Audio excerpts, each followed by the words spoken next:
Chers vénérables masters, vénérables, excellences, mesdames et messieurs, chers amis, l'acte constitutif de l'UNESCO stipule dans sa préambule Your Excellencies, the que les guerres prenant UNESCO naissance dans l'esprit des hommes, Convention c'est dans in l'esprit its des hommes preamble que says doivent that être as élevées les défenses de war la starts paix. in the minds of Et men, aussi it's in the minds of men that we que must start building peace. l'incompréhension And mutuelle des also peuples a that the toujours été, au mutual cours de l'histoire, understanding between à peoples l'origine de la has suspicion, always been de over la history méfiance the root entre cause nations. of suspicion and distrust Leurs between désaccords nations. ont trop souvent Their dégénéré disagreements en have guerre. too often degenerated into Le war, rapprochement des cultures, bringing cultures le together, dialogue interreligieux, interreligious ainsi que dialogue l'éducation and interreligieuse interreligious sont education les outils puissants shall be the powerful pour tools élever in order les défenses de la paix to dans l'esprit des hommes. make men Excellences, aware mesdames et of the messieurs, need to defend peace.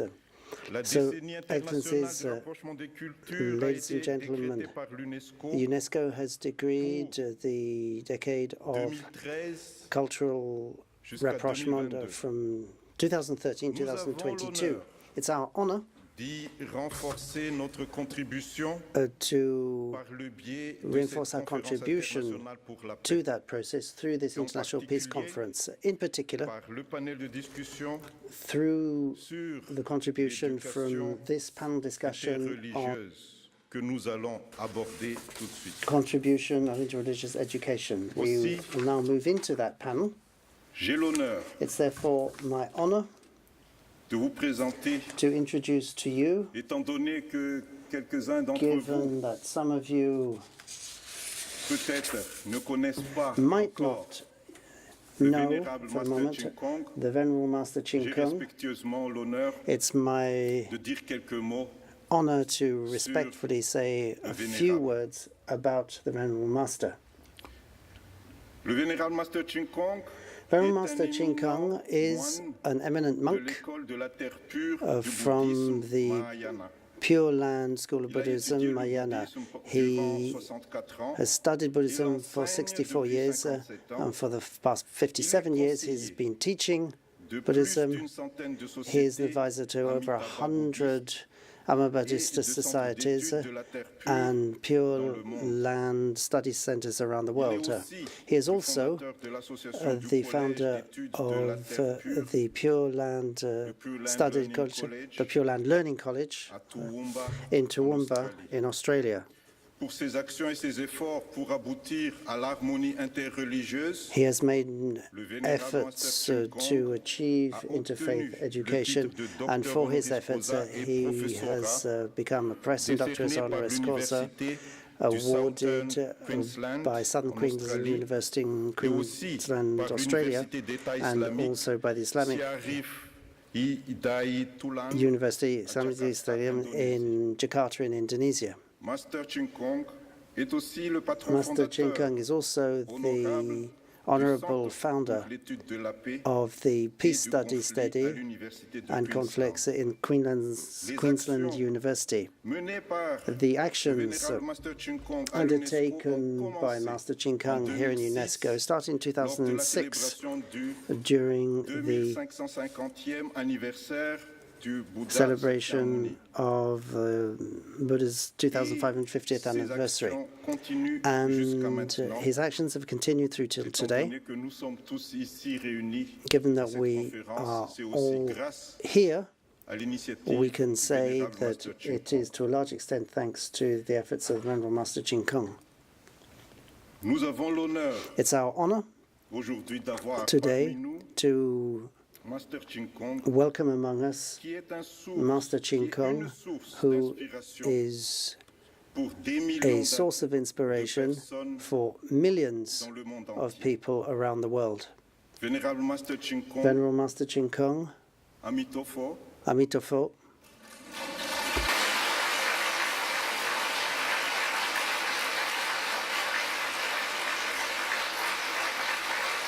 je vous invite would you be so kind à prendre la parole. as to come up and speak to us? I respectfully request.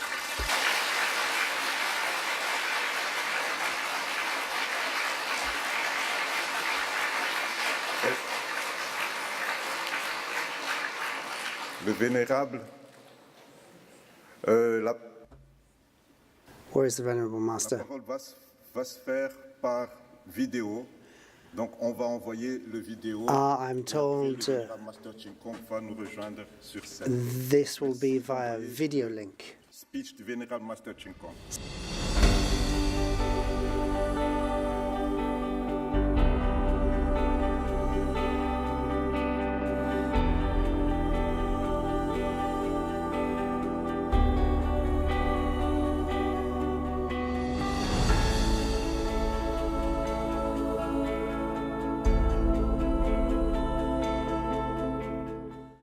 尊敬的联合国教科文组织总干事科波瓦阁下，各国驻教科文大使代表，各位宗教领袖代表，各位嘉宾，女士们、先生们，大家好。今天我们感到很荣幸，能够在联合国教科文组织总部共同探讨多元宗教教育与和谐，这是一个意义深远的话题。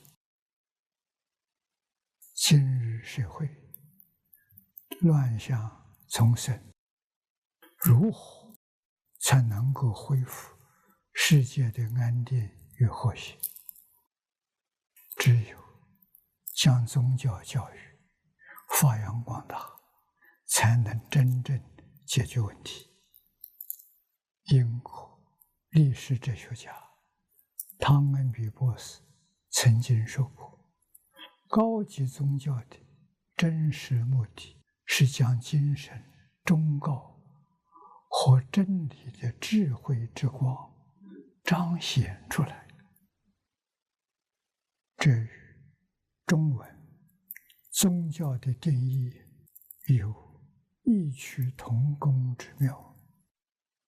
在中文，宗有3种意思：主要的、重要的、尊崇的。教是教育、教学、教化。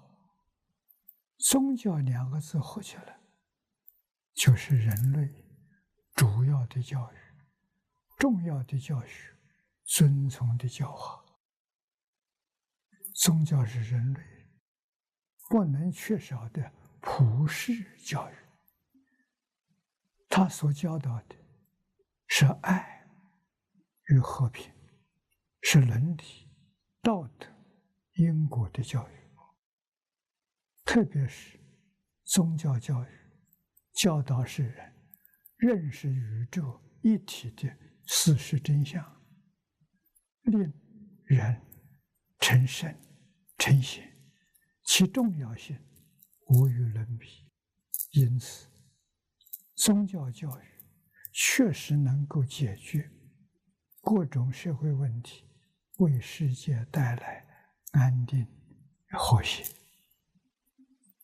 爱的教育，一切宗教核心价值观就是爱。这种神圣的爱是天性使然，它是人类一切善行的源头。天主教说，你们应该彼此相爱，如同我爱你们，你们也应该彼此相爱。伊斯兰教说，安那是至数的、全能的。锡克教说，我心中珍惜超过一切的乃是爱，它使我在尘世享有永恒的生命。巴哈伊教说，与人性的尊严相匹配的美德乃是能以容忍、慈悲、同情和友爱来对待地球上所有的民族或众人。印度教说，愿在所有人的眼里，我都是朋友；愿在我眼里，所有的人都是朋友；愿我们在个人眼里都是朋友。道教说，教人之难，济人之急，悯人之孤，容人之过。儒家说，凡是人皆须爱，天同福，地同在。佛教华严经说，诸佛如来以大悲心而为体故，因于众生而起大悲，因于大悲生菩提心，因菩提心成等正觉。华严经这段经文是说明慈悲心的重要性。慈悲心就是真诚无私的爱心。在佛门中修菩提心，要从慈悲心开始修起。佛是因大慈悲心而生菩提心。为什么能生起大悲心？是因为怜悯一切众生，见到一切众生在生死轮回中受众苦，因此佛就以平等无二的大悲心普度一切众生。这就是圣者所实现的仁慈博爱的真心。伦理教育，伦理教育指导人们如何处理好各种人际关系，是人生的必修课。基督教说，神说当孝敬父母，又说咒骂父母的必致死他。爱兄弟要彼此亲热，恭敬人要彼此退让。你们做丈夫的要爱你们的妻子，不可苦待他们。印度教说，真正的妻子忠实于她的丈夫，男人的一半是他的妻子。勿轻火，敬神明，敬父母之责，奉母如神，奉父如神，奉师如神，奉客如神。佛经说，孝养父母，奉事师长，父子兄弟，夫妇亲属，当相敬爱，无相憎忌，又无相通，无得贪喜，颜色常和，莫相为利。伊斯兰教说，当孝敬父母，当优待亲戚，当怜悯孤儿，当救济贫民，当亲爱近邻，远离和伴侣，当宽待旅客，当宽待奴仆。道德教育，道德教育指导人们什么是正确的思想、言语、行为，是衡量人们思想的言行正确与否的准则。犹太教说，公义是邦国高举，罪恶是人民的羞辱。行仁义公平，比献祭更蒙耶和华悦纳。不可无故作见证，陷害邻舍，也不可用嘴欺骗人。犯罪的第一步是邪念，二是轻视别人，三是傲慢，四是蛮横，五是容耐，六是嫌恨，七是言露凶光。道教说：积功累德，慈心于无，忠孝有悌，正己化人，以悯人之胸，要人之善，济人之急，救人之危。八一教说：不要为自己的事情奔忙，你们要全神贯注于能使全人类获得幸福，使人类心灵或灵魂纯洁的事物上面。佛教说：十善业道，何等为十？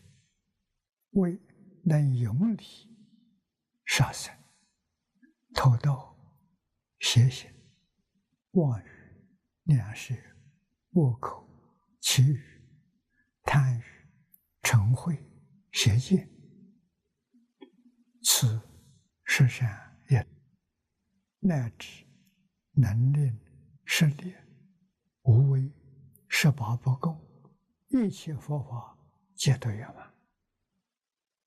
恒以布施、持戒、忍辱、精进、禅定、智慧六度之行，教化安利众生，助于无上真正之道。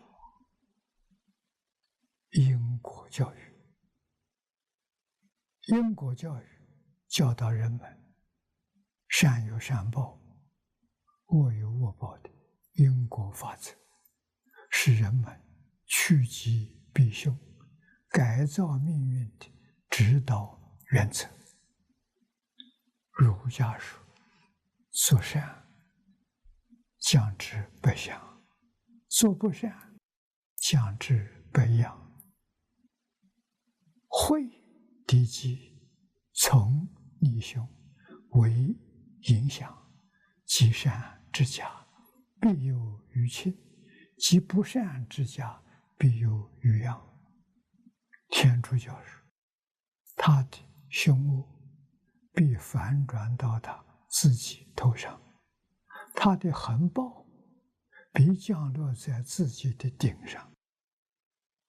为人慈善是造福己身，残酷的人凡自伤己灭，大量播种的也要大量收获。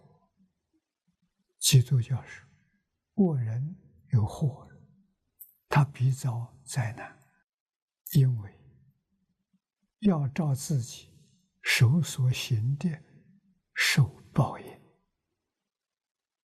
我耶和华是鉴察人心、试验人肺腑的，要照个人所行的和他做事的结果报应他。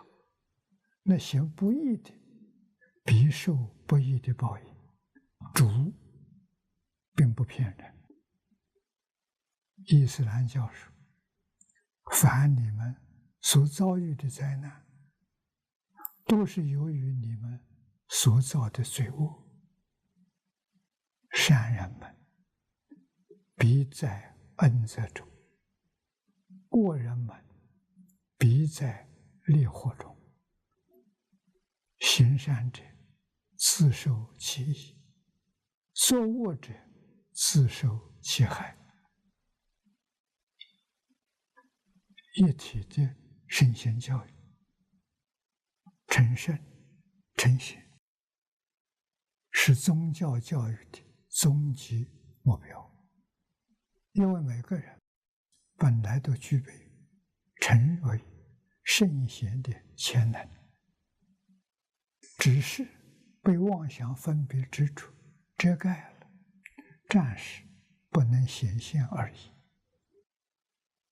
基督教说：“愿众人都合而为一。”父啊，愿他们在我们内合而为一，就如同你在我内，我在你内，为叫世界相信，是你派遣了我，为叫他们合而为一，就如我们原为一体一样。伊斯兰教说，人类原是一个民族。我安那的慈悲是包罗万物的。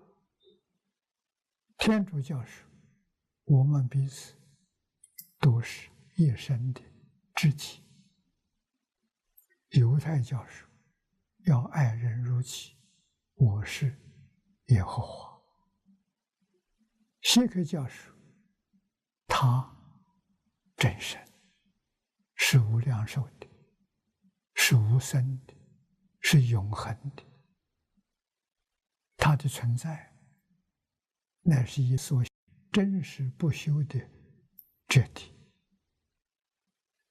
巴哈伊教说，毫无疑问的，世界上所有人们的灵感，不分种族和宗教，都来自同一神圣的本源，大家都是同一上帝的子民。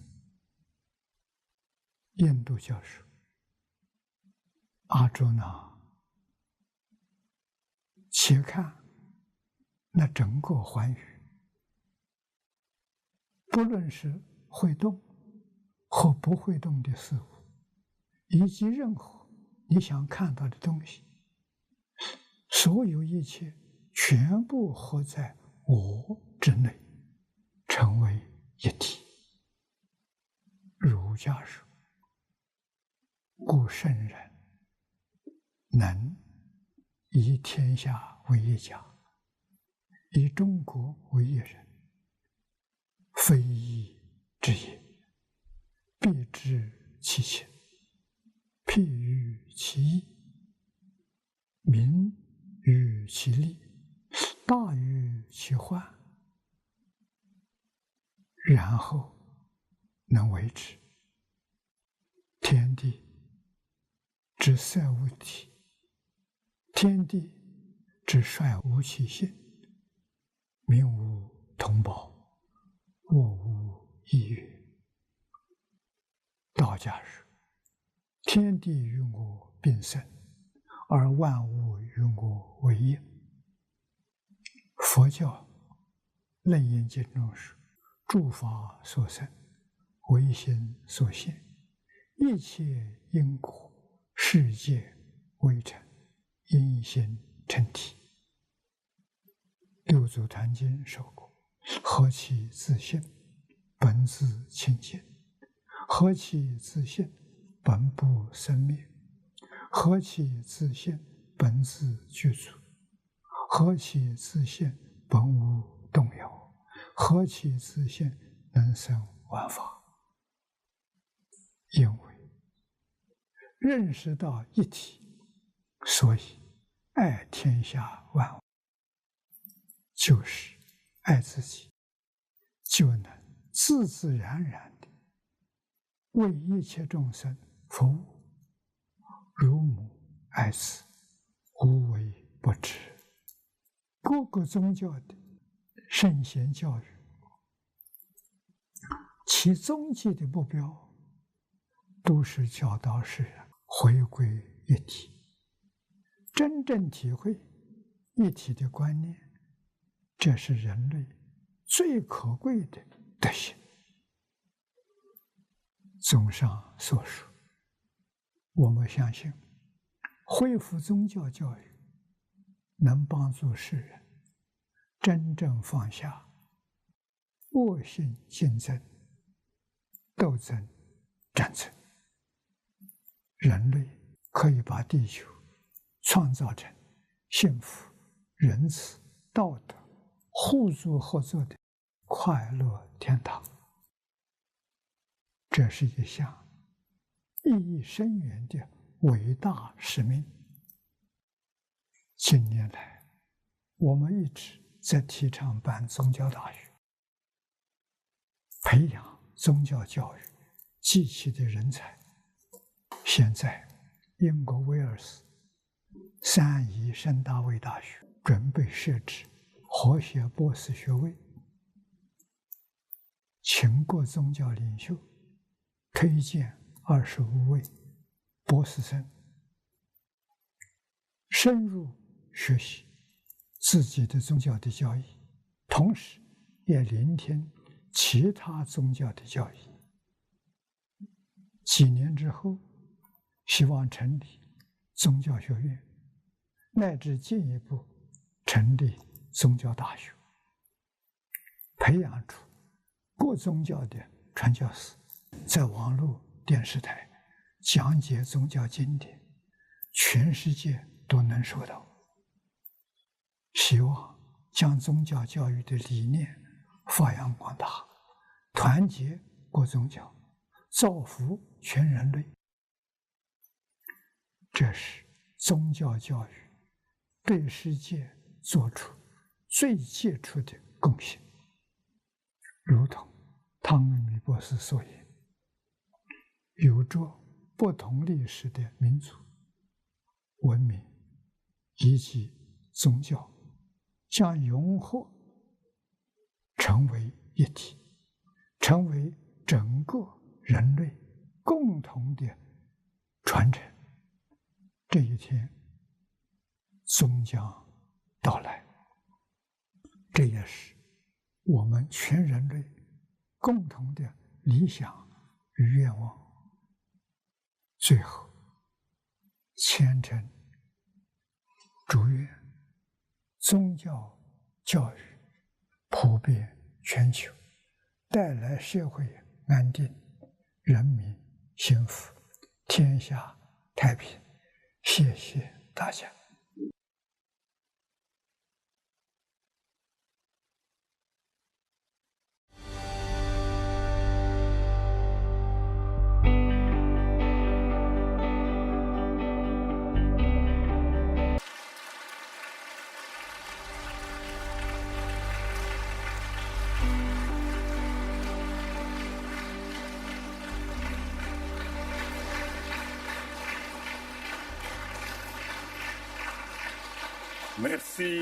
Merci beaucoup encore.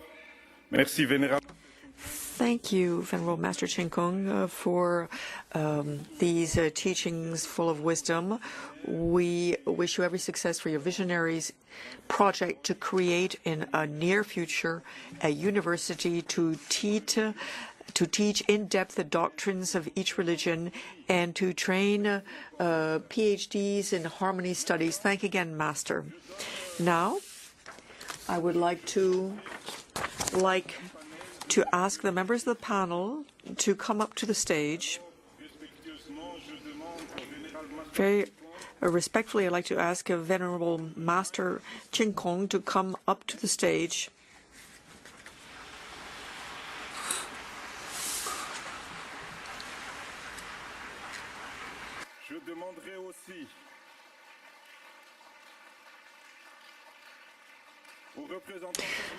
I would also like to ask the permanent observer of the Holy See to UNESCO, Monsignor Francesco Folo, to come on stage as well.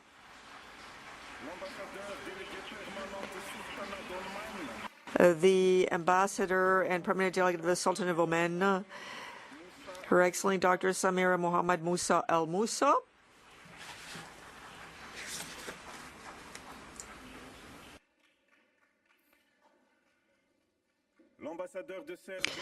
The ambassador and permanent delegate of Serbia,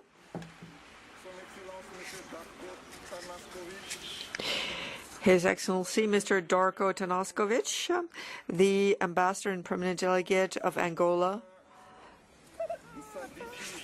Mr. Sitan Sadisi José,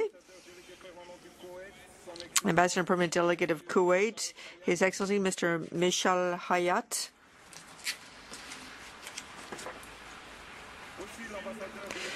Ambassador and Permanent Delegate of Nigeria, Her Excellency Madam Mariam Katagum,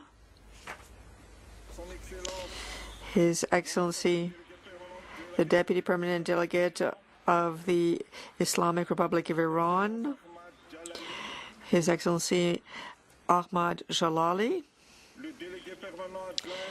the Deputy Permanent Delegate of Cambodia, Mr. David Mesquith,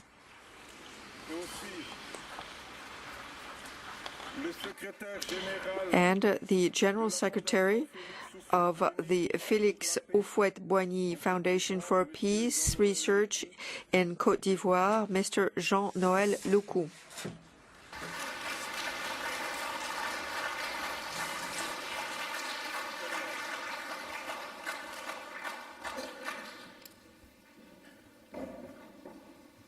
Merci beaucoup.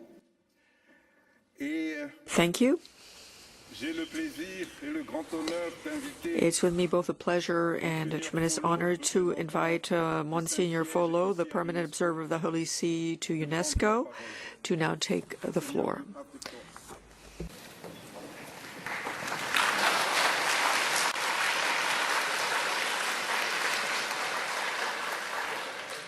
C'est très difficile, chères excellences, Excellencies, Venerable Masters, dear friends, it is very difficult to speak after the beautiful testimonial that we've heard and seen as given by the Master. So, if you will allow me, I would like to add a few thoughts to contribute to the development of this beautiful project, to develop education that I would call as integral education. I'm trained in philosophy, but I'm also a journalist, and my professor in journalism said that adjectives are not as important as nouns. So I will talk about education. What is education? When I was a professor of philosophy, of Greek philosophy, I came across a fragment of Heraclitus, a Greek philosopher, who wrote that the ethos of man is, and this is the origin of the word ethics in Greek, and it doesn't just mean ethics, it means home, house. So, if we are to correctly interpret this fragment of this great Greek philosopher, ethos is the house of God. So what is the purpose of religion? The purpose of religion and of thereby of a religious education is not to dispense ethics or to teach ethics. The purpose of religion and religious education, regardless of which one, is to give a purpose to life. And then, of course, beyond that, you need morals. But the meaning of life in three ways. First of all, the direction.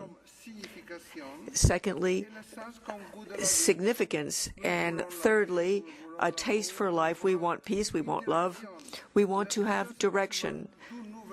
So the question is not just where are we coming from, but where are we going? And the different religions basically offers a pathway, a path that we must abide with. And I appreciate what the Master has said about education, because today we don't need people who give us information. We have so much information. What we need is witnesses, people who bear witness. And what touched me most, especially in the video we just heard, is that we essentially heard from somebody who was bearing witness. The witness is somebody who sets an example for us to follow, to share, to think about together. So I had prepared a text in 10 pages, and obviously I will not be reading it all. But I would like to share some thoughts with you. following these comments by the Master. What is education? Education is not just knowledge. To educate is to introduce to life a new generation. There is a physical generation, and the Master gives us a spiritual generation. How do we come into life? And here I'm not suggesting that we engage in a philosophical discussion, but first of all, we have to start from the tradition that is ours. We have to give ourselves and to our children a knowledge of the tradition into which they were born. Christian if they come from the Christian world, Buddhist if they're from the Buddhist world, and Muslim if they come from Islam, or non-believer. So you basically need to start from a tradition. The first reality that is encountered is tradition, and I need to know my own tradition. Then I need a master. And we have a great master who helps us to grow in this tradition. And I will call this master an authority, not in the sense of an authority who gives orders, but the word authority comes from the Latin, and it means to make grow. So the importance of a master is not that he is dispensing information.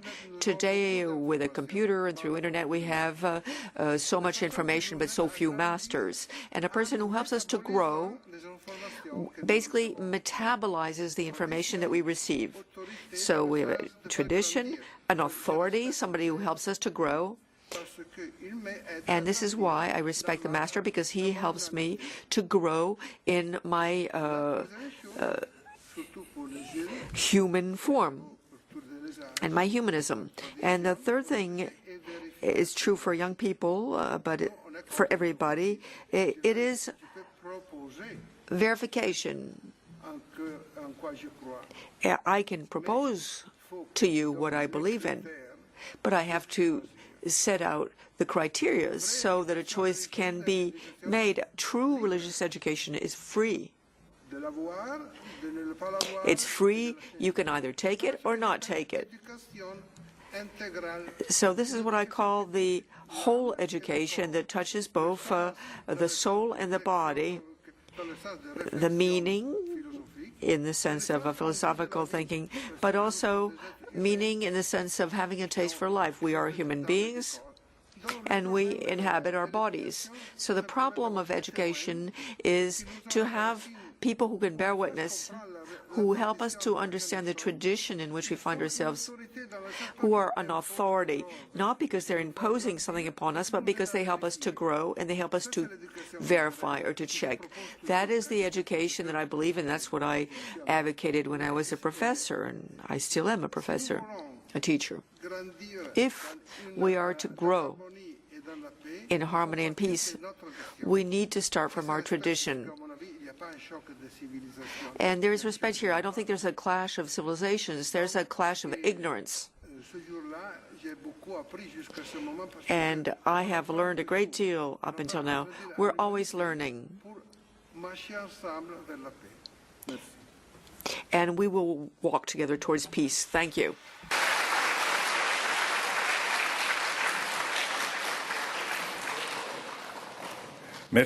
Thank you very much, Monseigneur.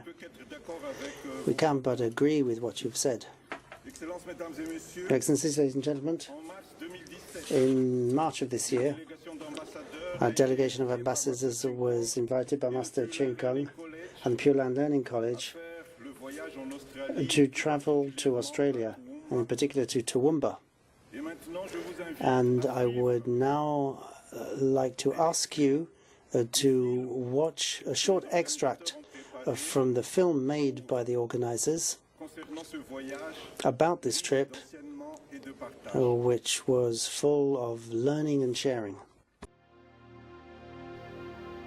For the last 4 years, we've gone to you, traveled 16,500 kilometers to tell you the story of Toowoomba. So it's great to have you come to us today.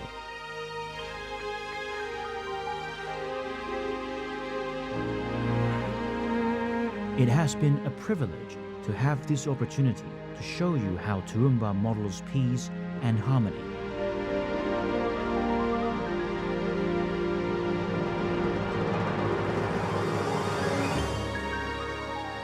To have you here is an absolute honor. I and others on behalf of the traditional custodians of the land welcome you to our city, Toowoomba.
UNESCO was founded in 1946. Its objectives are to foster international collaboration revolving around education, science, and culture, and to work towards and uphold world peace. In March 2017, the UNESCO ambassadors from Angola, Cambodia, Côte d'Ivoire, Kuwait, Madagascar, Nigeria, Oman, Serbia, Yemen, and other distinguished guests traveled from Paris to visit Toowoomba, a model city of peace and harmony.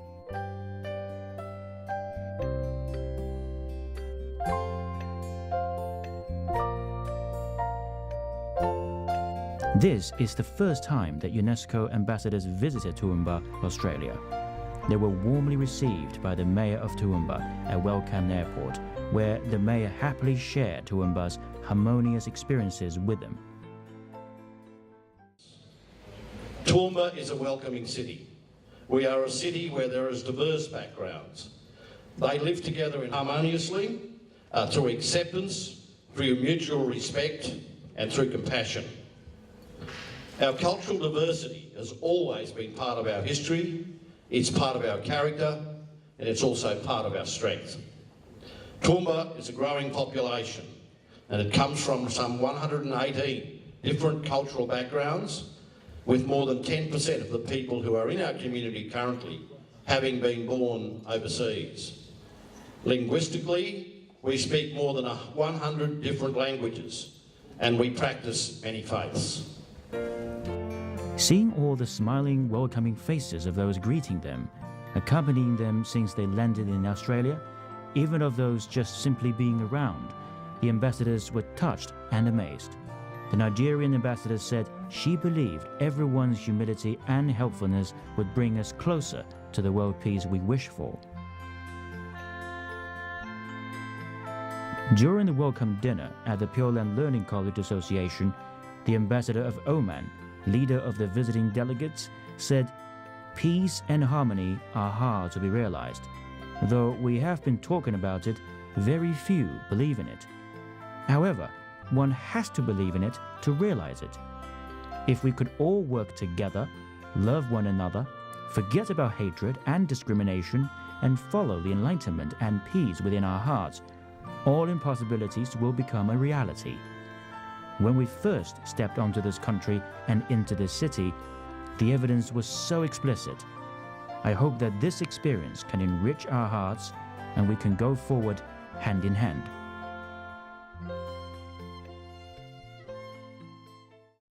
And to the peace within our hearts. And I hope that this experience will enrich all of us and we can go forward together hand in hand. During the welcome dinner, Venerable Master Ching Kung commented that through the work that we are doing in Toowoomba in helping to bring the different religious and ethnic groups together, we hope to set an example for the world. It is our wish that such model cities of peace and harmony can proliferate across the world. This will have a positive impact on reducing conflicts and will promote worldwide peace and stability. Through this, we hope that there will be no more war in this world. This, I believe, will be the greatest contribution that religion can bring to our world. Venerable Master emphasized that war leads to endless sufferings. If we choose to relinquish war, mankind will enjoy endless good fortune. Many of the countries of these visiting ambassadors have experienced turmoil or war. Venerable Master, in his interview with 7 News Toowoomba, a local media, shared his wishes for this visit. 我们希望他能够在图翁巴看到不同的宗教、不同的族群、不同的文化、不同的种族，可以共同住在一个城市，像兄弟姐妹一样的和睦、合作、繁荣、兴旺。 Welcome where grass is green, as green as it can be, where rainforest greenery. Allowing the ambassadors to experience firsthand the efforts of Toowoomba to unite religions and ethnic groups, the Multi-Faith Multicultural Center of the Pure Land Learning College Association, the Toowoomba Goodwill Committee, which brings together the different community and religious groups, and the Toowoomba Interfaith Working Group, which unites 11 different religious groups in Toowoomba, collaboratively organized many visits and dialogues. These activities were well supported by the local government, residents, local religious faith leaders, and community leaders. The visit coincided with Australia's Harmony Day, which celebrates the country's cultural diversity and promotes respect, tolerance, and harmony in hope of creating a sense of belonging for everyone. With such a meaningful, celebrative background, the ambassadors had a breakfast picnic at Picnic Point with the mayor, council members, and residents, enjoying the peace and harmony. Jointly, the ambassadors, the mayor of Toowoomba, and the Venerable Master planted a native bottle tree at Picnic Point at 8 a.m. on 17 March, an act that symbolized the sowing of the seed for peace and harmony of the city.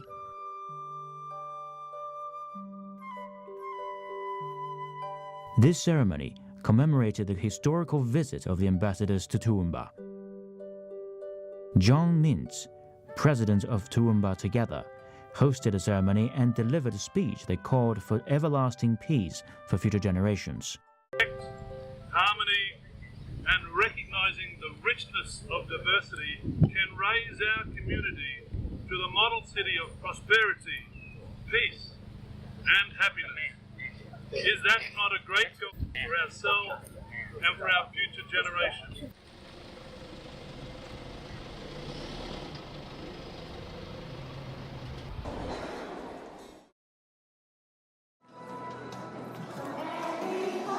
How do future generations of Toowoomba demonstrate multicultural harmony? The children of Darling Heights State School showed everyone how that is achieved physically.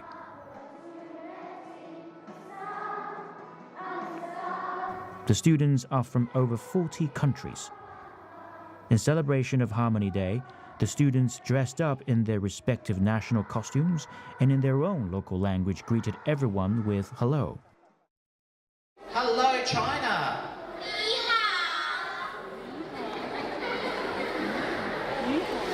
Hello, Congo.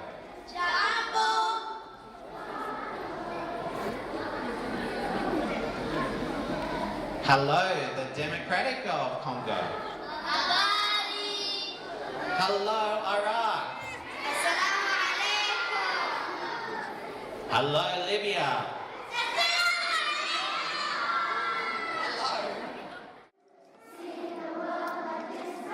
On this unified hello, we heard voices of harmony among the different cultural and ethnic groups, telling the world we are one family. That was the last line of the storybook I Am Australian Too, as read by the principal of Darling High State School.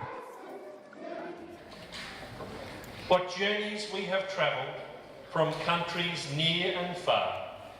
Together now we live in peace beneath the southern star. The Darling High State School choir group sang sweetly One World, One People, One Family, a song that shared our wish for peace. This is the same message as the one delivered by Venerable Master Chin Kung in receiving the various religious faith leaders.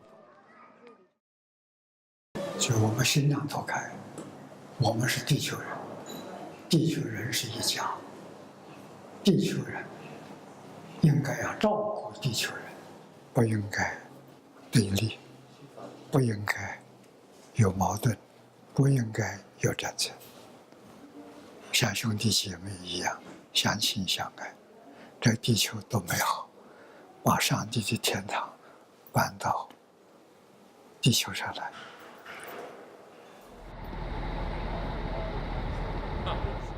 To bring the residents of Toowoomba together like one family, the Toowoomba Goodwill Committee over the last few years has connected with people of all walks of life, collaboratively organized forums, visits, and exhibitions to provide learning opportunities. Such activities provided the community and different faith adherents a platform for common interaction. The visiting ambassadors joined a public dialogue, similar to those organized many times previously. Representatives from the indigenous peoples, local government, religious, business, educational, and social groups, and youth share their experiences and contributions toward the building of the model city of peace and harmony. I think is the core to this. The ambassadors had direct interaction with those representatives and learned how such interaction and collaboration indeed brought forth mutual understanding, minimized misunderstanding, and resolved conflicts. Thus, mutual respect, love, and cooperation with one another were achieved. Peace and harmony in society and happy lives were the resultant effects. During the visit, some ambassadors brought up the problems faced in their respective country, including wars, conflicts, social chaos, natural disasters, and poverty. During the dialogue between the UNESCO delegates and the Toowoomba Interfaith Working Group, Venerable Master Chin Kung commented, 这一切祸患的产生是丢失信仰。 抛弃道德之后，人类社会变得无知的结果。天灾人祸都起源于无知，无知产生嗔恨，演变成杀戮。宗教是爱的教育。 正是对治无知的良药。宗教对人类最大的贡献是带给世界永续的和平。图恩巴在团结多元族群、多元宗教这个方面，可以说是走在世界的前列。 To provide these ambassadors a better understanding into how the different religious groups incorporated their sincerity into practice, the 11 faith leaders share the experiences, lessons learned, and insights on their collaborative effort on the common information, the International Interfaith Forum, the compilation of the Scripts 360, the recording of radio programs, interreligious cooperation, and more. The above is in alignment with Venerable Master's propagation of the concept that world peace begins with uniting religious faith groups, restoring religions to its core educational role, and mutual learning among religious faith groups.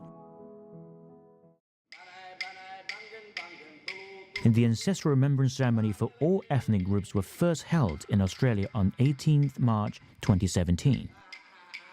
Through this ceremony, we can see Toowoomba's respect, tolerance, love for multiculturalism, and gratitude shown towards the ancestors.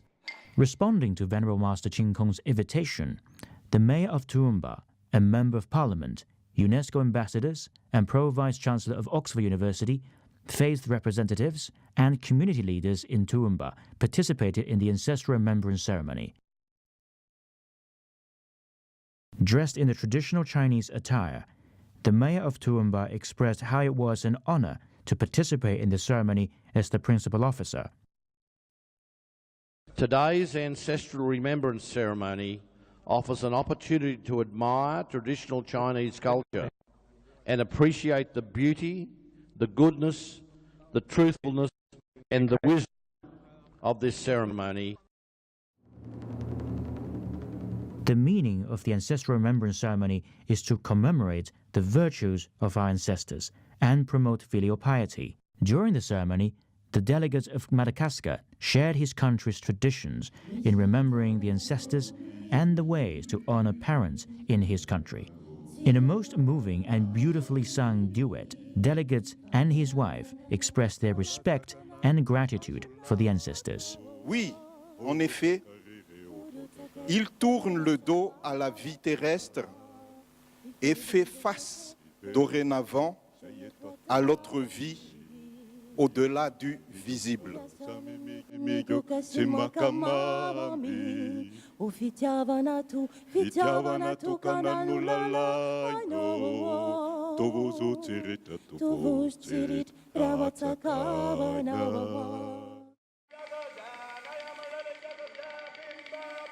During the highly educational ceremony, Venerable Master Ching Kung commented, "The ancestral remembrance ceremony allows people to always bear in mind their ancestors' teachings, yielding in all thoughts, not contending, and thinking of the happiness and benefits of all beings. We are all inhabitants of one earth.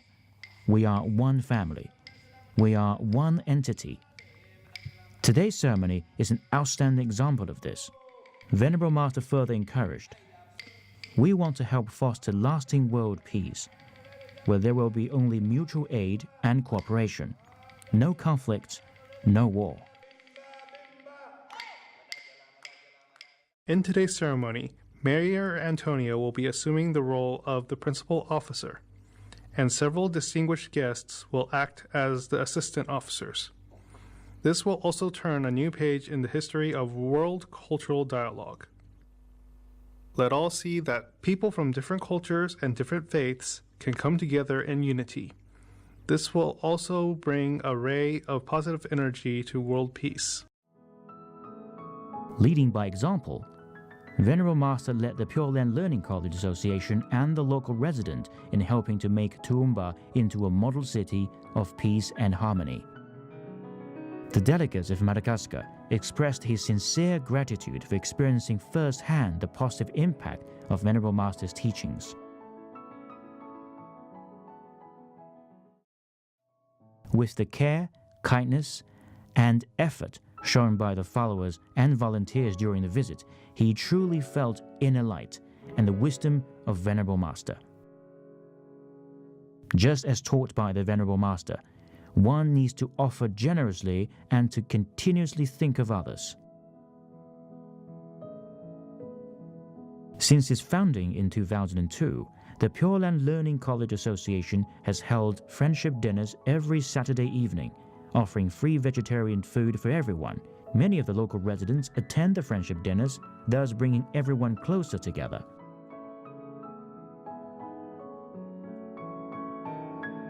The Friendship Dinner on 18th March 2017 carried a special meaning. More than 500 people, comprising representatives of all walks of life and local residents, attended a farewell function for the ambassadors. While a lavish vegetarian dinner satisfies everyone's appetite, varied performances brought by the local residents and Chinese acrobatic troupe from China did not fail to keep all entertained.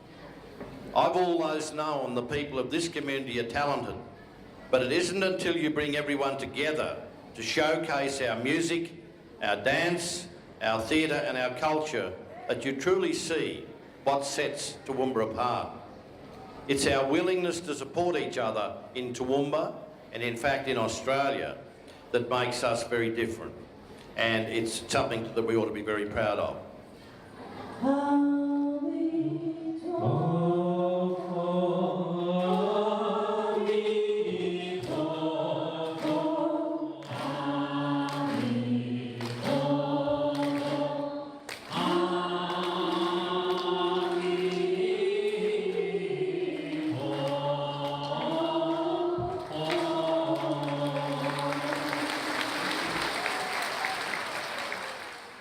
Toward the end of the dinner, some students from local primary schools presented their drawings about peace to the ambassadors.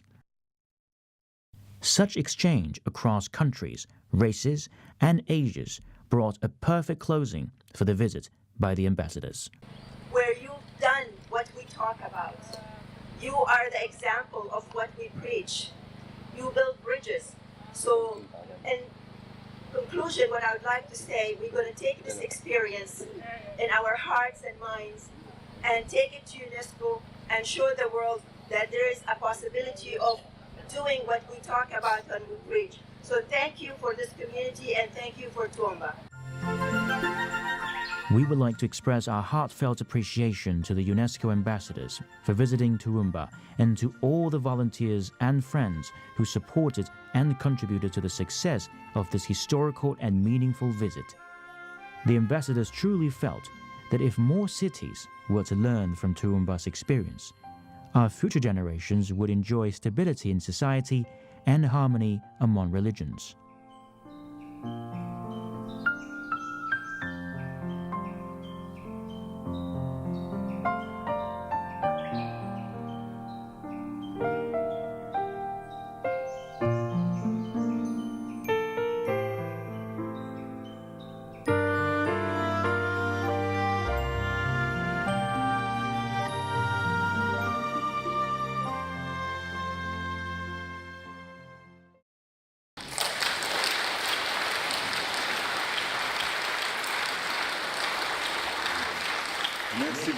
Thank you very much.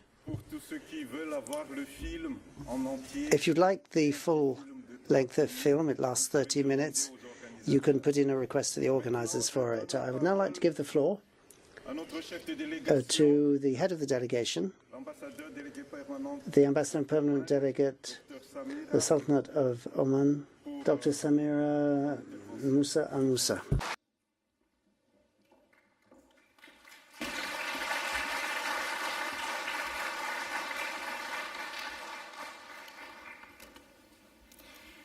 Bismillah ar-Rahman ar-Rahim. Venerable Master Ching Hong, Excellencies, ladies and gentlemen. Ignorance leads to fear. Fear leads to hate. And hate leads to violence. This is the equation. This is a quote from the 12th century Muslim philosopher Ibn Rushd, or a verse in Latin says it all. Excellencies, history shows where ignorance can lead and what intolerance can perpetrate. In all parts of the world, prejudices, intolerance, and fanaticism only result in damage. Yet, the world is becoming increasingly violent. Conflicts are arising, and disharmony is widening globally.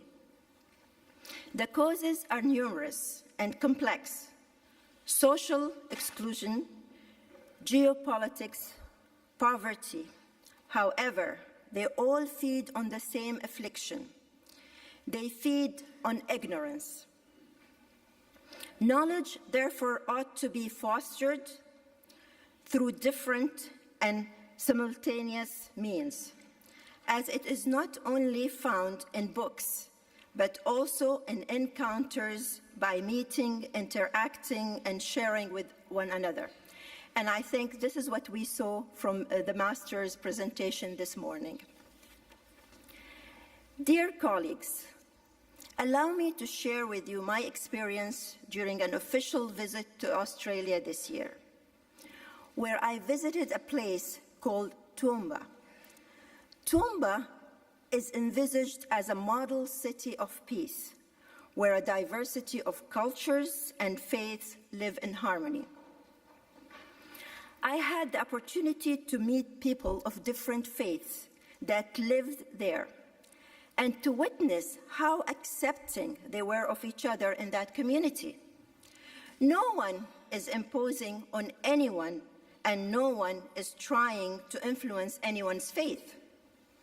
I discovered a community that is based on values of understanding, open-mindedness, and curiosity about one another. This is what we should all strive for, not by fully agreeing with one another and avoiding debate that is neither possible or advisable, but by teaching each other with respect and dignity, by treating each other with respect and dignity regardless of the differences, by getting to know each other, by having constructive and genuine dialogue with one another. Excellencies, as stated in the Quran, وَجَعَلْنَاكُمْ شُعُوبًا وَقَبَائِلَ لِتَعَارَفُوا, which means we have made you peoples and tribes that you may know each other. Let us therefore all refute Huntington's clash of civilization. Let us all accept each other's differences, as diversity is richness, but let us also focus on our universal humanist values. Let us fill our children with knowledge of each other's uniqueness and our shared humanity, indispensable for a sustainable future. Our diversity and pluralism represent an underestimated wealth that ought to be cultivated through the deepening of our knowledge of one another, the broadening of our vision and mindsets, and the nurturing of our interactions. Ignorance leads to fear, fear leads to hate, and hate leads to violence. This is the equation, an equation we all need to solve together. We have to rid ourselves from the idea that there is any religion on earth that instigates violence, and that was clearly illustrated this morning again by the Master. As it was also confirmed by Pope Francis, who said, I quote, "I emphatically reaffirm that no religion is terrorist. Let us never tire of repeating the name of God. Cannot be used to justify violence. Peace only is holy. Peace only alone is holy, and not war." As also the Quran indicates, killing one person unjustly, it is as if he had slain mankind entirely.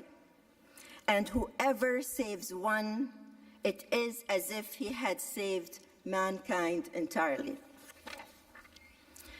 So we only need to remember that religious values are based on humanistic principles of compassion, tolerance, and justice. Precisely the values promoted by UNESCO. We can surely build peace in the minds of men and women, as well as in their hearts. Thank you very much.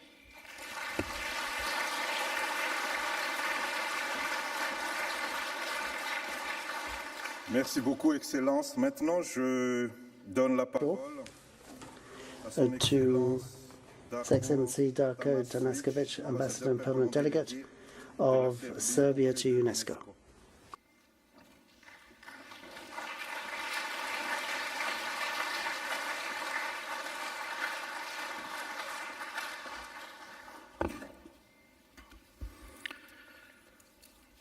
Sisters and brothers, Venerable Master,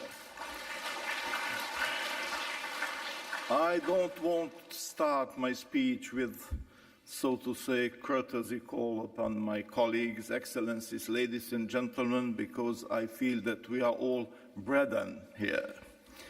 As it has been said several times, the sincerity and the respectfulness being the precondition to any road towards comprehension and finally universal love, I'll try to be very sincere and to at least give some of my opinions, some reflections about what I heard and what I read in these valuable books about the governing principles of ancient China. I will quote from the first book. It is the number 71, speaking about heaven. Heaven, in its motions, preserves great harmony and union, enabling all creation to be peaceful and beneficial, and perpetually correct and firm. Heaven creates all things on the earth, and made every place under its serene and tranquil. Respected leaders in the myriad states follow the virtuous attributes of heaven, so they shall run their respective states in stable peace. We heard today about the Khan of heaven as the universally recognized leader. Well, my question is to myself, because I don't have the response. What is meant here by heaven? Is this the physical heaven or the metaphysical heaven, or it is a symbolic heaven? And then listening to the Venerable Master and his speech about the interfaith education as a road toward harmony, I was just thinking and meditating about that, what we really need. Because I must say sincerely, I believe in interfaith education, but I don't think that the models of interfaith education that have been applied until now have been sufficient to solve the problem of hatred and of overkillings in the world. Hopefully, the new model created now at the university, the chair that has been created recently, would perhaps show us the way and guide us towards something which is above, au-delà, the interfaith education. Although the interfaith education is needed as the interfaith dialogue is. You know, the problem for me is the bitter experience we have with a lot of crimes and wars and devastations that were committed allegedly in the name of religion. Because the man is not a strong being, the man is a weak being. And to become strong, he has to do a lot on himself with the aid of sages and of spiritual guidance.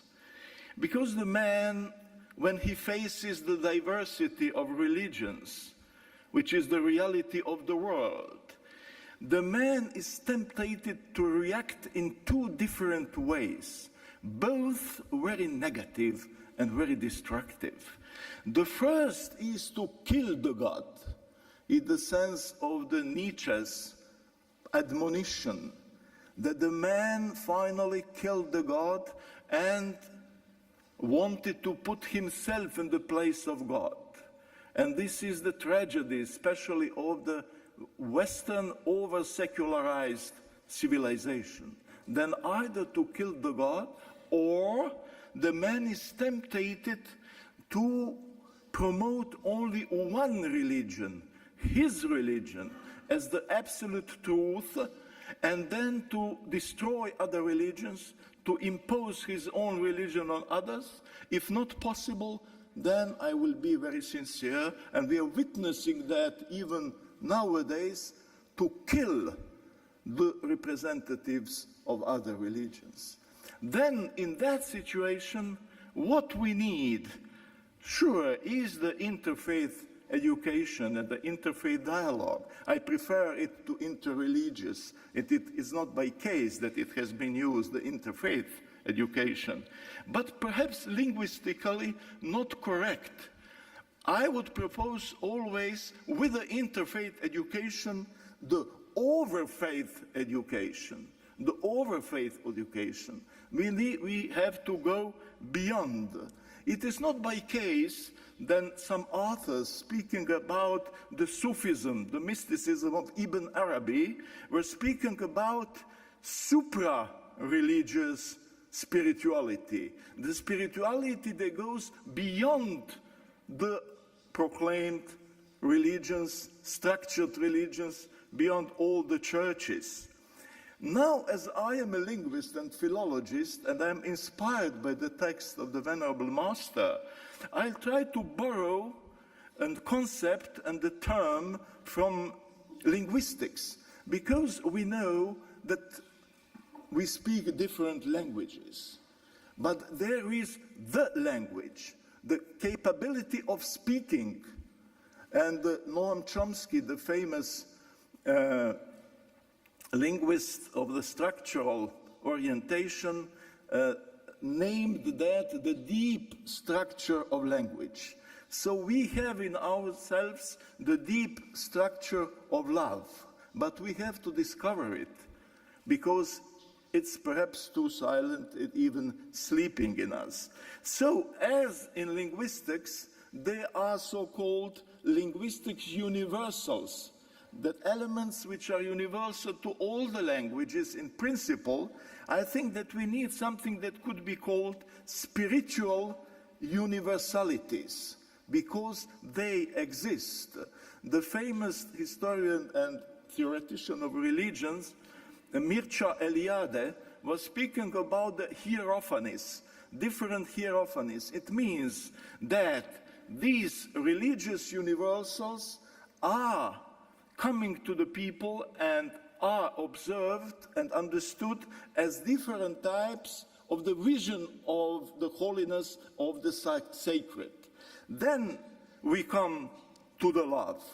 And I think that really the love, symbolically speaking, is that spiritual universal. But we have to gain towards it through interfaith education, but something more than this. And I will at the end say that we must be very realistic when we face the world, as my predecessor, the Ambassador Samira, told. We have been very realistic, but we must be at the same time inspired and very poetical in that, because only the beauty will save the world. And in the principle of Greek, kalo kagathia, you have that the man should be nice and good. And the Italian poet Dante, is his Divina Commedia, said about the love, l'amor che muove alte stelle. It is the love that moves high stars. Then in this sense, through the interfaith education, but overcoming the interfaith education, we go towards harmony, which is far away from us nowadays. Thank you very much indeed.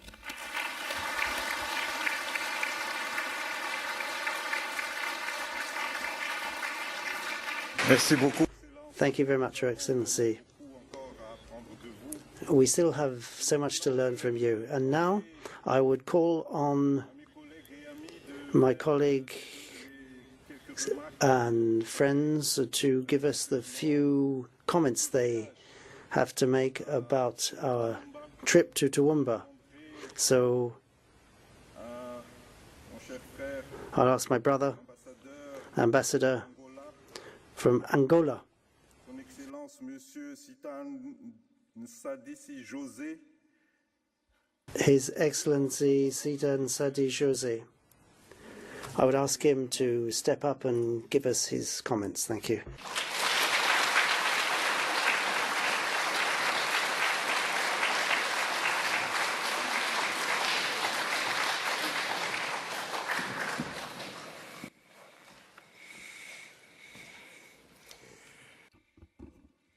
Merci.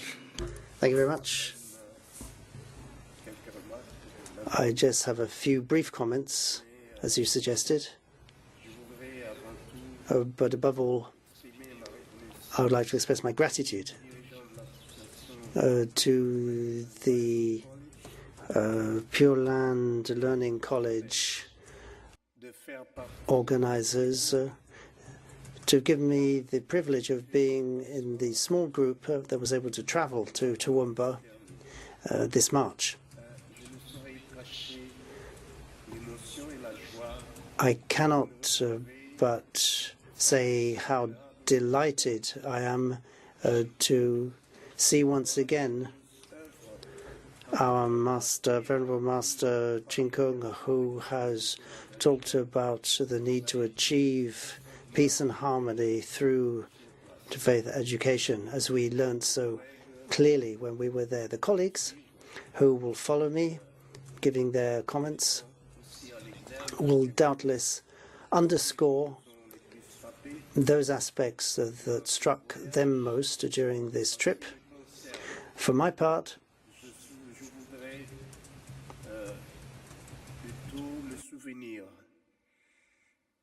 I prefer to recollect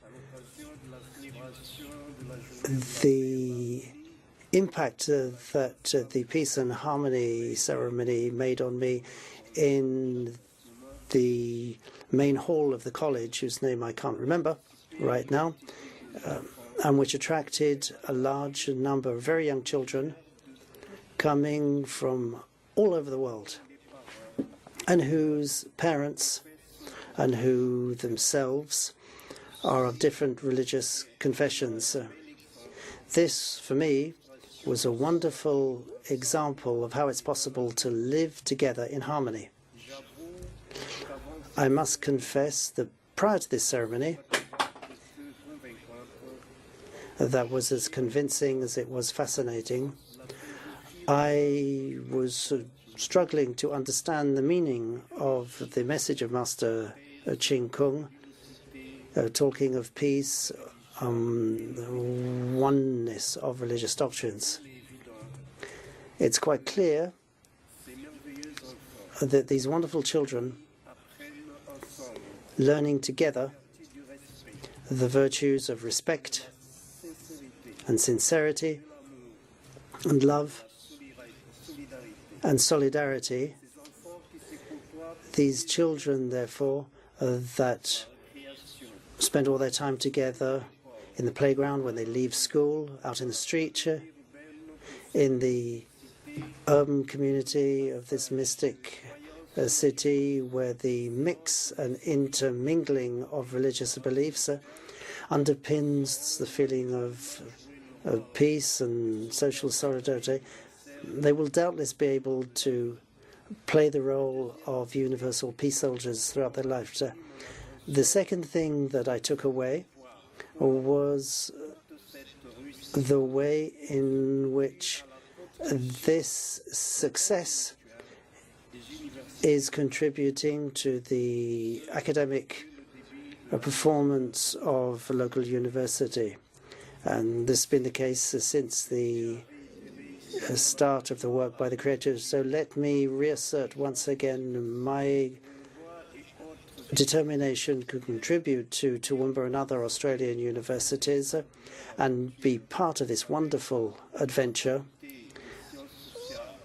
with the Faculty of Social Science and religious research in our country, so that together they can enter into religious research to identify the best possible pathways for implementing this experiment in completely different social context, but where churches are aware of the need for ecumenical sharing and the quest for peace that we achieved with difficulty some 15 years ago.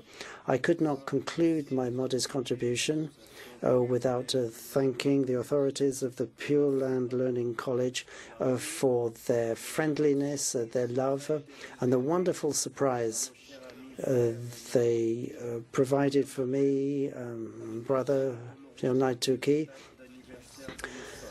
since they celebrated our birthdays while we were there. We really felt that we were at home in a family.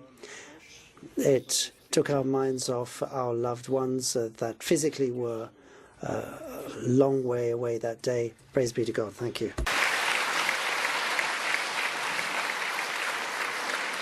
Merci beaucoup. Thank you very much, Excellency. I'd now like to give the floor to His Excellency Michel Hayat, Ambassador and Permanent Delegate of Kuwait to UNESCO. Excellency, you have the floor.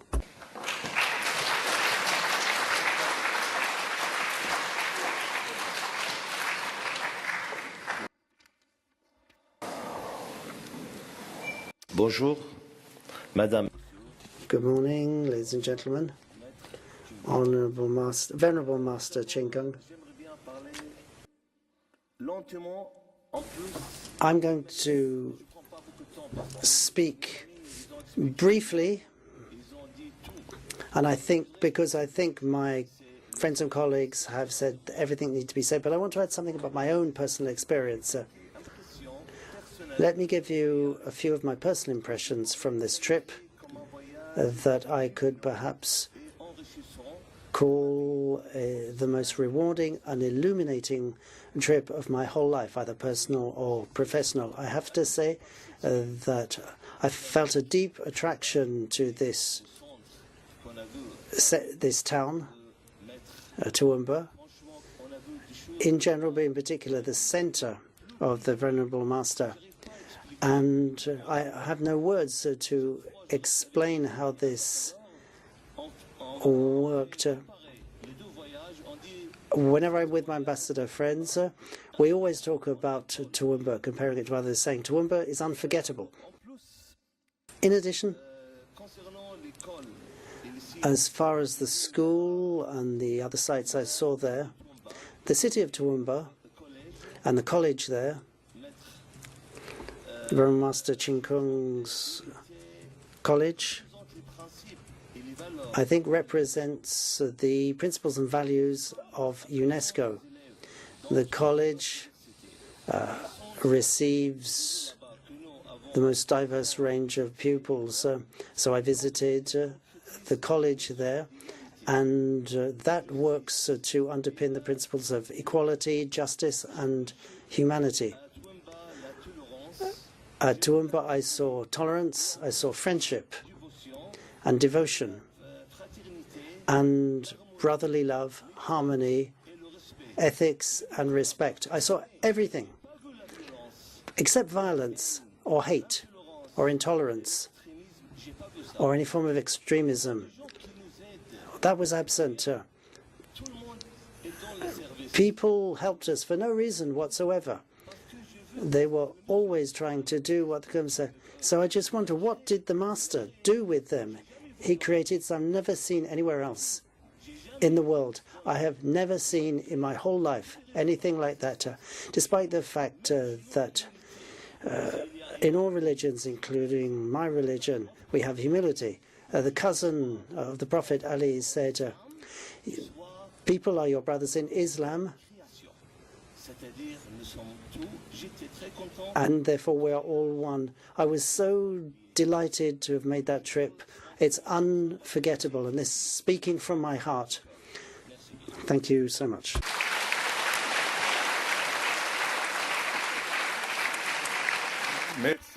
Merci encore, Excellence, pour votre témoignage. And now I would like to invite Mrs. Mariam Katangum, Ambassador and Permanent Delegate of Nigeria, to take the floor.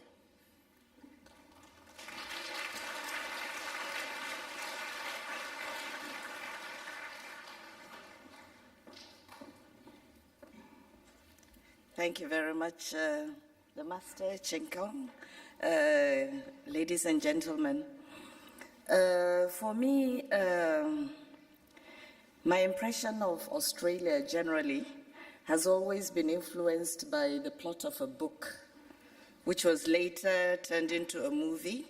This is a book that was authored by Ethel Pedley with illustration by Frank Mahoney, probably around 1899, but it was turned into a movie in 1924 and 1977.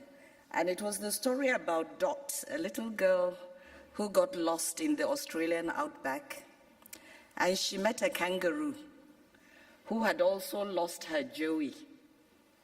And normally the kangaroo is afraid of human beings, so they try to avoid the humans.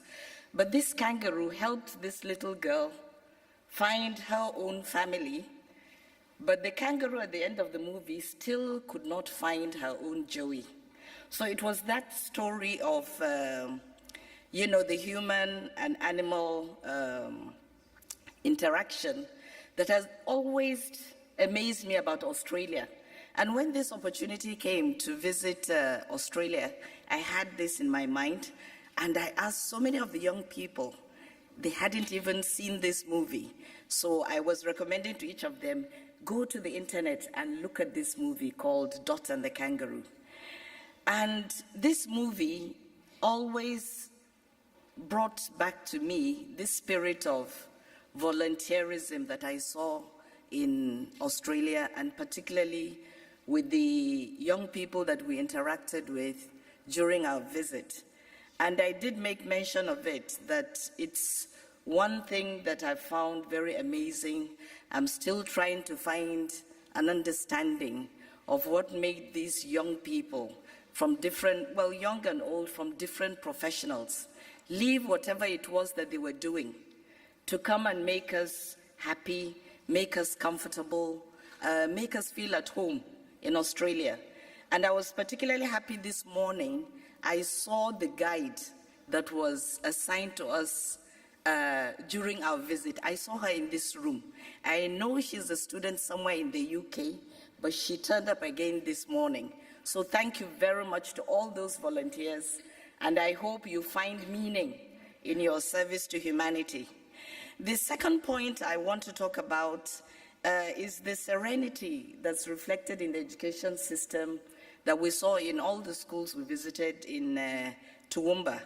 And it demonstrated the recognition of equal rights and opportunities in the education system, and generally what defines the Toowoomba region as a place of opportunity for all. The last but third important thing I discovered is this respect for ancestral ownership of the land.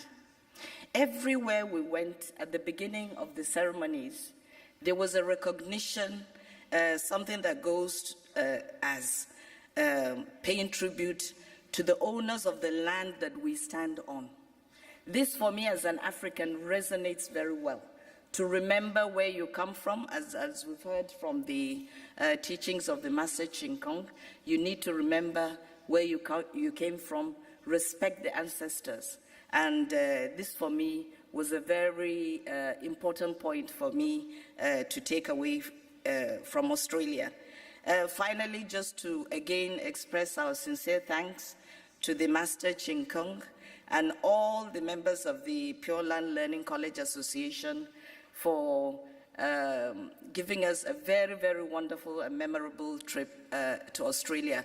We hope one of these days, we in our different ways will be able to invite him and the members of the Pure Land Learning Association to visit our own countries and our own parts of the world, so that we may share and further exchange in this journey towards service to humanity.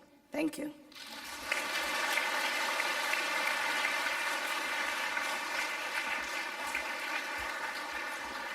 Merci beaucoup, Excellence. Thank you, Excellency. I would now like to invite His Excellency David Maskit, Deputy Permanent Delegate of Cambodia to UNESCO, to take the floor.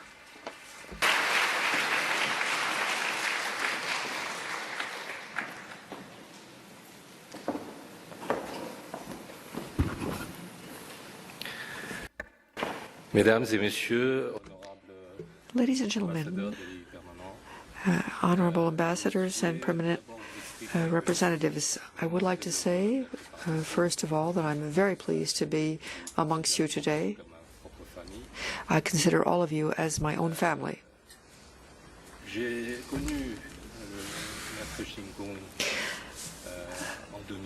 I met Master Ching Kung in 2006, and his remarkable assistance reminded me with a picture that I was present in 2006. So it's a double privilege to be with you today. I also wanted to talk about the trip to Toumba. I'm very pleased to have been part of the trip alongside these outstanding ambassadors.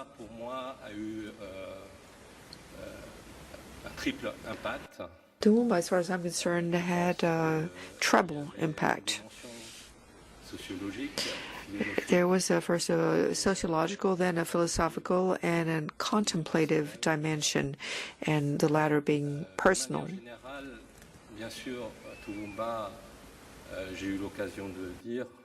Generally speaking, Toumba, as I've had occasion to say, is truly a city of tolerance, love, and peace. And I think our meetings during the trip and visits, in particular in the primary school, as was recounted by the Ambassador of Angola, was a joy but also a shock, because it was the first time that this application of all religions, whereby we say that the diversity is actually a gift and is a source of happiness. And I had also observed while we visited the school that which is aspirational for all religions, that diversity was in evidence in the school, and in a way it was a lesson in morals and humility for all of us. I could also share with you my impressions about Toumba as a city of tolerance. There really is a dialogue between the different communities, and I saw this firsthand. There's a spirit of peace, and this is something that I shall remember.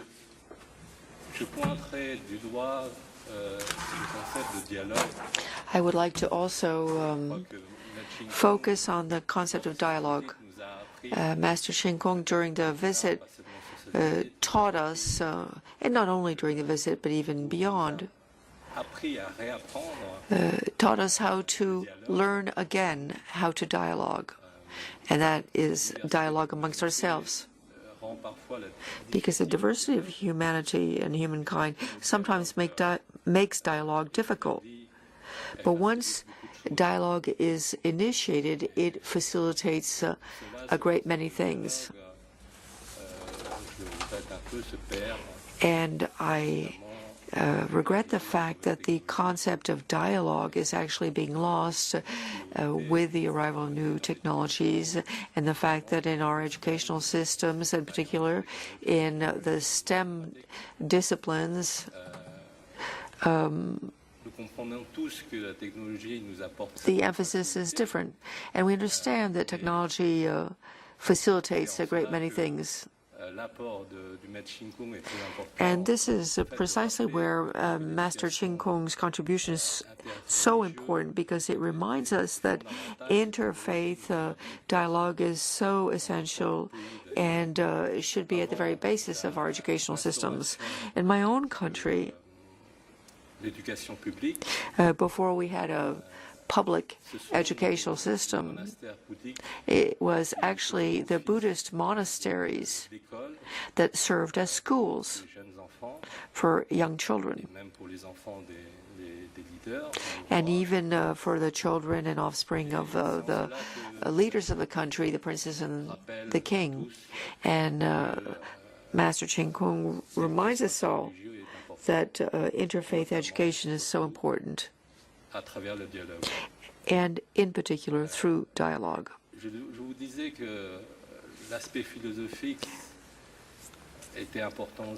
I said that the philosophical dimension was important.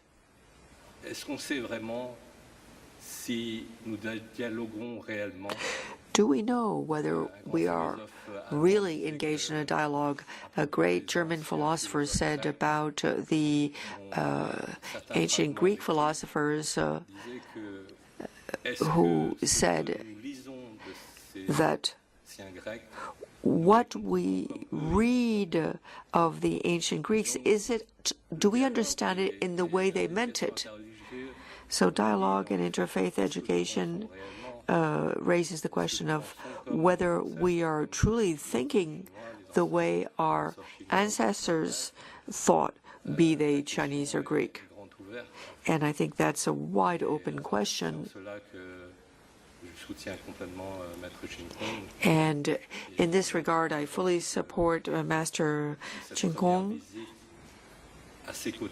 During this first visit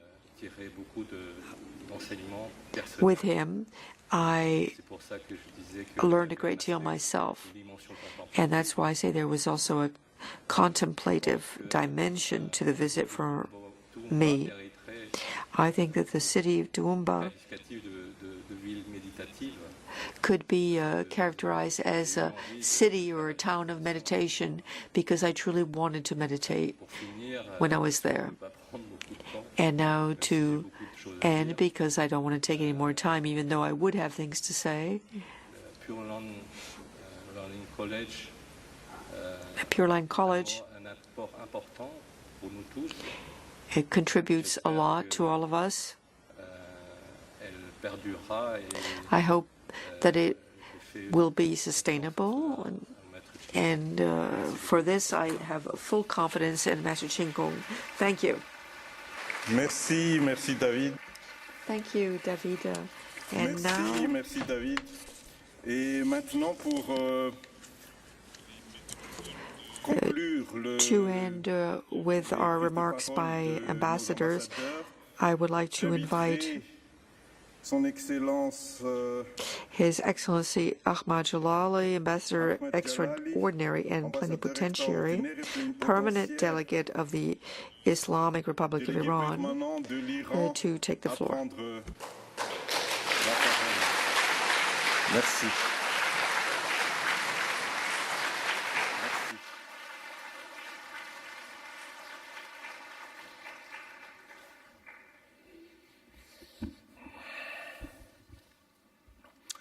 Dear audience, peace upon you, Master Ching Kung, dear colleagues and friends.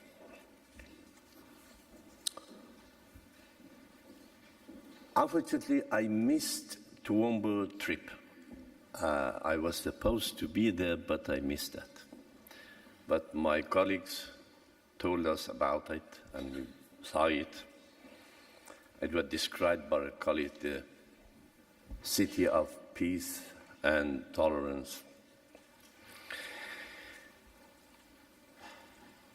Ambassador Follow from Vatican, he told us that we do need to know our tradition.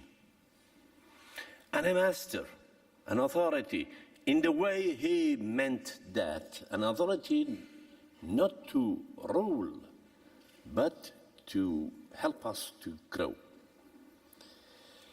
And this, by tradition, when he mentioned ethos, the home, its relation with ethics, I don't want to repeat, but by tradition, he explained what does he mean. And I think he made a very, very important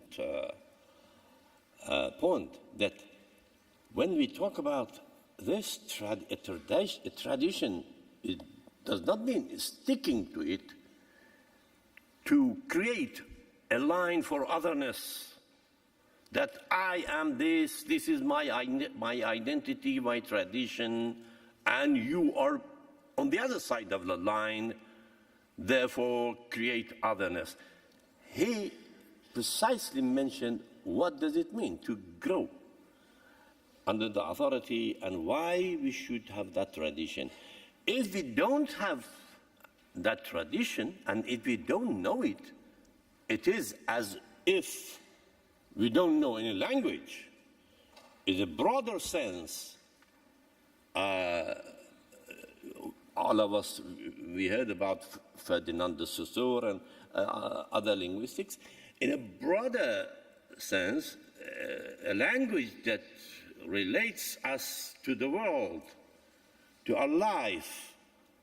And in that sense, that tradition mentioned by Ambassador Follow is that language. We think on that language. We can communicate. But that language shall not create a static identity. Rather, should create a dynamic identity. As I said elsewhere, an identity which become we-identity, not I-identity. And after that point, very important, mentioned by dear friend Ambassador of Serbia from this book, The Governing Principles of Ancient China. The point made was the meaning of heaven there. And he well described what heaven means there. I don't want to repeat what he said, but the meaning of physical heaven or metaphysical heaven, or no, something else. Something else which can help to create it through not interfaith dialogue, over faith, as he correctly said, a dialogue. And the main question here is the modality for its effectiveness. Okay, I have been years in UNESCO, in this podium. We talked and I heard a lot about wonderful, peaceful ideas from different religions, different traditions. Now all of colleagues are here talking about that. But it is not enough that we sit down here and we talk nice words and we hear each other. And outside of this room, in the world, at this moment, it has been for years that millions of people are lost. Home, house, life, children, education. While we are talking nice things in this room, or like this. This was the main point made by Ambassador of Serbia, that we should find a modality to create program from this belief. Mean that to create a strong will internationally. And this is what, as you heard, we hope will be the outcome of the university. This is established for that, to define and to find that modality. Otherwise, in all major religions in this world, there are wonderful quotations, as all of us know. But upon the same books and the same religion. In the history we have said that, yes, we quote that, but in the history showed that lots of art, love, affection has been created by the followers of these religions, and at the same time, lots of killing as well. Therefore, how we can create a modality to that these ideas, this wonderful piece of ideas that were put together in the opening remarks of Master Chinko, can become the source of creating program.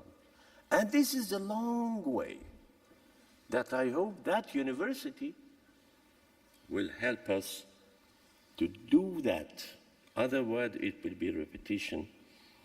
And when Ambassador of Serbia mentioned the over-faith dialogue, I think what he means is that if you look at your faith as something that has a boundary that makes your faith separate from the other, then how can you come to peace? And he explained that over faith means that there is something that we should rely, all of us, on something which is above religion, which is above religion. And to my opinion, it is nothing but justice. Justice is a concept which is above religion. And I'm a Muslim, I strongly say, and I will argue about that justice is a meta-concept, is a para-concept, above religion. Prophets, justice, I repeat, justice is not respectful because prophets recommended that. No, prophets are respected if they can create justice. Mean that if the result of any faith is not justice, there is no respect for that faith. It is very clear in the Quran, and I'm sure in other faiths. إنا أرسلنا رسلنا بالبينات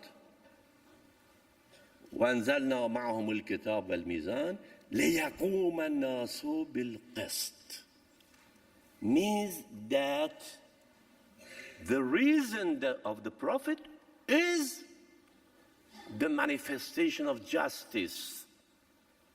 And this is, I think, the idea was mentioned here by Ambassador of Serbia, over faith.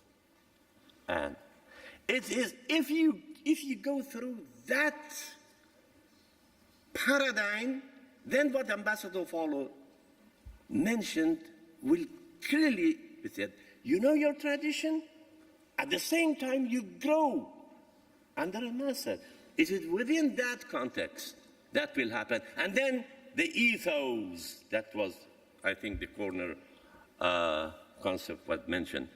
And finally, Ambassador of Serbia said that by over faith, we need some kind of ambience or paradigm that Ibn Arabi, for example, is talking. He mentioned them. I wanted to mention Jalaluddin Rumi as usual, but because he mentioned, and I'm going to conclude the comments of my friend, he mentioned Muhyiddin.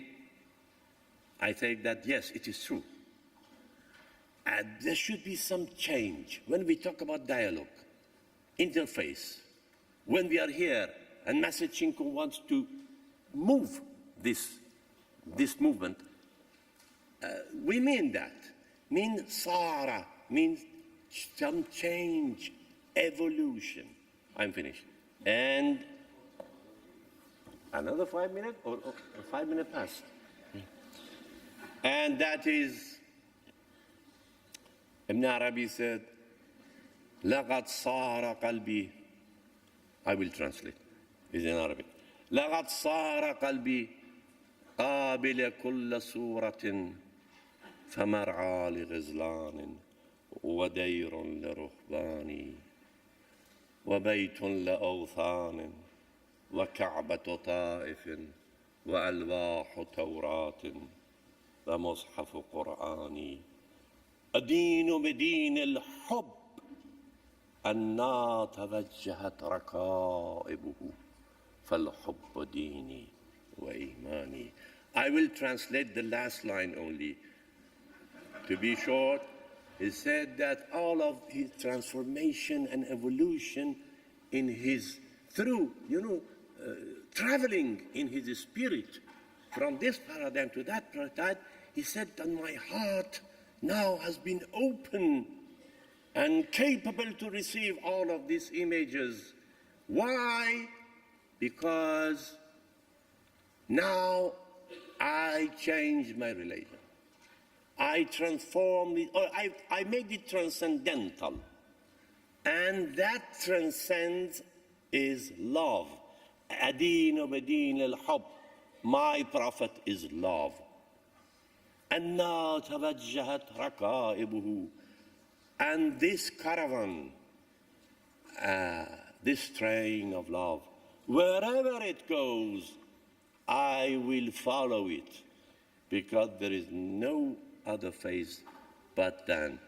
I wish the success of this wonderful gathering and Master Chinko, especially through the base of that academic challenge, in fact, that they are going to take over. Thank you very much.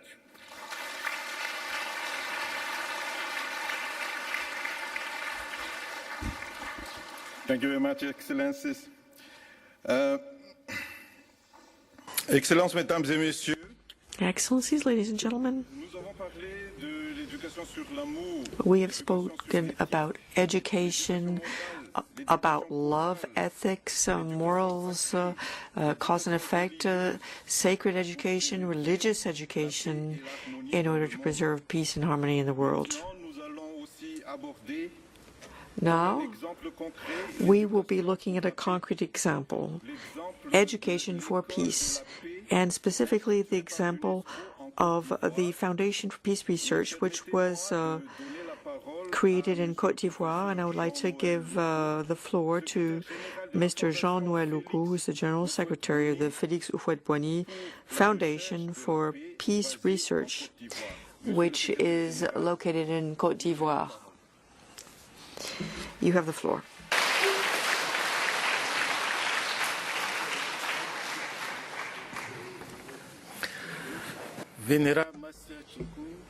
Venerable Master, distinguished participants, ladies and gentlemen.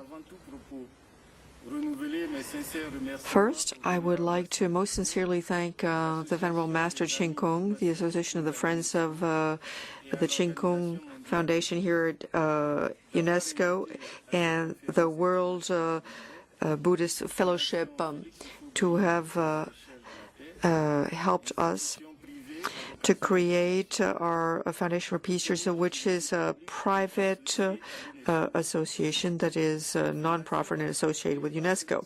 This foundation was created by Félix Houphouët-Boigny, who was the first president of the Republic of Côte d'Ivoire, and a man of peace, just like the king of Thailand, Bhumibol Adulyadej, to whom we're paying a well-deserved tribute. The foundation bears his message of peace to all men of goodwill and to future generations. Its founder, throughout his life, exhorted us to hope, to persevere, to trust mankind, to hope in what is necessary, and for the positive change of the mindsets, and to continue to seek peace through dialogue and negotiation, excluding the recourse to force, violence, or war, because war never resolves problems. The foundation, under the auspices of the Ivorian government and UNESCO, is creating a school of peace, which is dedicated to working for peace. We have been used to the existence of a school of war where one learns the military arts, the art of waging war and conducting war, but increasingly governments and international and national organizations are creating schools of peace that are teaching the culture of peace and make it possible to acquire the values of peace, to change behavior, to change attitudes, to resolve conflicts without recourse to violence. The recurrence of conflicts that are religious-based or using religion as a pretext make it absolutely urgent to have interfaith dialogue. That a school for peace with a scientific vocation, it takes into consideration religious issues, is only a paradox in appearance, because recognition must establish harmony and the symbiosis of science on the one hand and spirituality and ethics on the other hand. Now I would like to very briefly address 2 points. First, I would like to talk about the Pan-African School of Peace, and secondly, I shall talk about what interfaith dialogue has produced in my country that is coming out of a political and military crisis that has lasted 10 years. So the plan to create a Pan-African School of Peace is an initiative that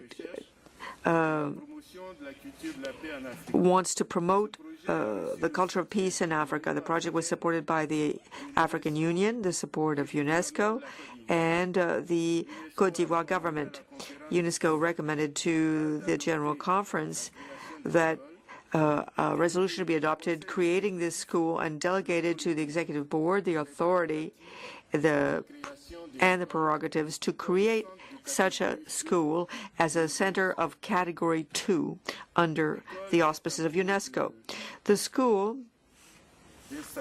is now being created. It should be fully operational in 2018. The school will be a concrete embodiment of international cooperation for the promotion of peace, bringing together different foreign partners. Some of them are international organizations such as UNESCO, universities, and various research centers. The school's mission is to give its students from Côte d'Ivoire and other countries practical skills to promote a culture of peace, the African cultural values, and to contribute to the scientific wealth, both nationally and internationally, on peace and the components of peace. It is open to all leaders, public opinion makers, to women, to young people, to teachers, to students, to members of institutions who will have the necessary diplomas without distinction to nationality, race, sex, or religion, and in accordance to the procedure set out. It is an institution of higher learning, and the training leads to a diploma.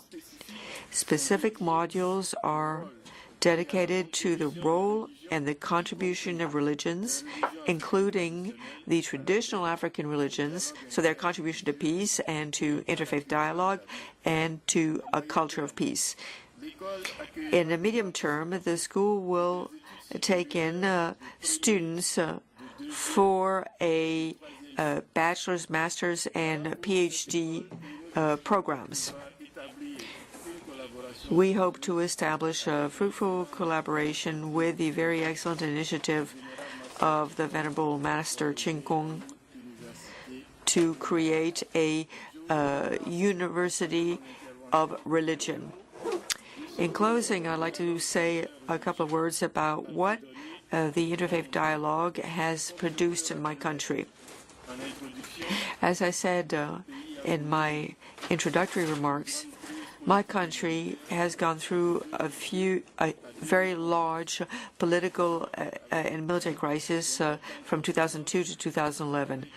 The consequences have been quite serious, and there have been attempts to manipulate religion. And all religious leaders in Côte d'Ivoire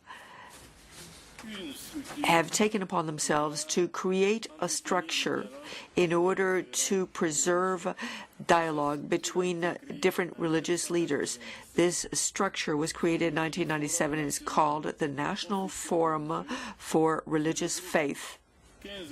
And it brings together 15 cultural and religious groups, including Christianity, Islam, Buddhism, and just as a reminder, in my country there are 60,000 declared Buddhists and the Baha'i religion.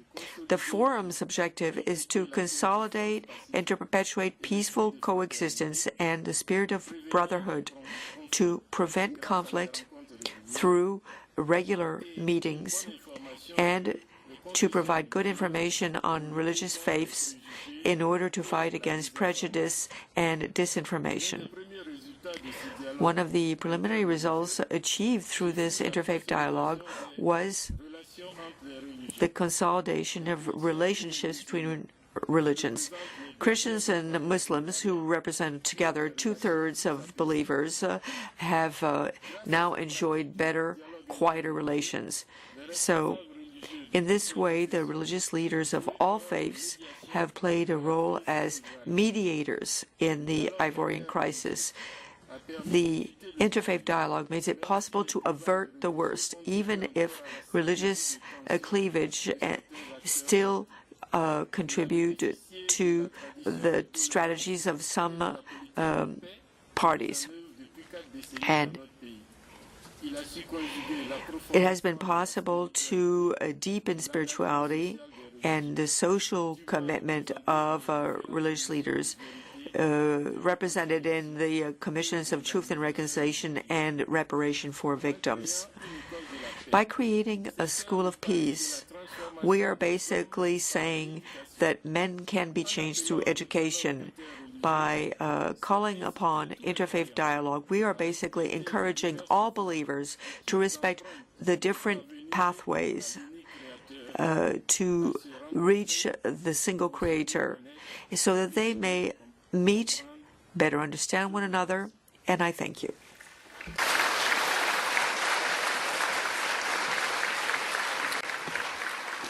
Merci beaucoup, Monsieur le Secrétaire Général. Thank you very much, Secretary General. Your Excellencies, ladies and gentlemen, during the trip to Toowoomba, the ambassadors talked about the idea of setting up a bureau, an office for Mr. Ching Kung in UNESCO. So with the support of WFW, the Association of Master Ching Kung's Friends at UNESCO, named the Peace and Harmony Development, has now been created. The announcement was made in the official French journal in September of this year. The aim is to develop actions to promote peace and harmony, plus everything that can be done to help implement UNESCO programs, in particular education for peace, bringing cultures together, interfaith dialogue, among others. And it's my honor now to introduce to you on this stage, the members and future members of the association. And now, in conclusion, I would like us to take a group photo, everyone here on this stage. In conclusion to this morning's discussion, because we have already overrun our time to have the interpretation service, which now has to end this morning. So we're going to finish with the group photo. I'd like to thank all the speakers and panel members. Thank you. Oui. J'invite Could I also ask Ms. Catherine Thune to come up? She was also on the trip, General Ushin. I would ask you to step up onto the stage so that you can be in the photograph that we're going to take. Okay. I would also more specifically invite my wife to join us, and Mr. Bilchen as well.